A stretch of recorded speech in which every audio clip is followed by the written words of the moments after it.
ஊழல் பேயை ஒழித்து கட்டணும். இது வேர்ல்டு ஃபுல்லா பாத்தீங்கன்னா பிஹெச்டி பண்ணாத ஆட்களே கிடையாது. கரப்ஷன் எப்படி ஒழிச்சு கட்டுறது? டிமாண்ட் சைட்ல ஒழிக்கணுமா இல்ல சப்ளை சைட்ல ஒழிக்கணுமா? Lot of people have done solid research. பணம் கொடுக்கறனால கரப்ஷன் வாழுதா இல்ல பணம் வாங்குறனால கரப்ஷன் வாழுதா? நீங்க எல்லாமே பாத்தீங்கன்னா it comes to the final conclusion.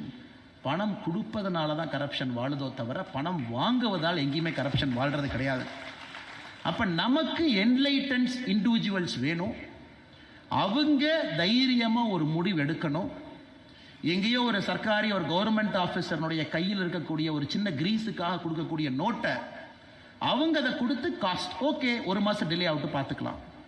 எனக்கு இருக்கக்கூடிய ரிட்ரஸல் மெக்கானிசம் எல்லாத்தையும் நான் பயன்படுத்துறேன். சிபிஐக்கு எழுதுவேன், இவங்களுக்கு எழுதுவேன், அவங்களுக்கு எழுதுவேன், டிவிஎஸ்சிக்கு எழுதுவேன், பார்த்துக்கலாம், கோர்ட்டில் ரிட் பெட்டிஷனை போடுவேன், ஒத்த பார்த்துக்கலாம். அப்படியும் சில பேர் போறாங்க, சில பேர் பொறுமையா இருக்கிறாங்க. அது செய்யும் பொழுது மட்டும்தான் என்னை பொறுத்தவரை இந்த ஊழல் என்கின்ற பேய் நம்முடைய நாட்டிலிருந்து அடிச்சு துரத்த முடியுங்க. இல்லாட்டி அது வாய்ப்பே இல்லை. இந்த பேய் வேற வேற ரூபத்தில் திரும்ப திரும்ப நமக்குள்ள வரும். சுத்தமாக வச்சிருப்பேன், ஆனால் ரோட்ல குப்பை போடுறதை பற்றி நான்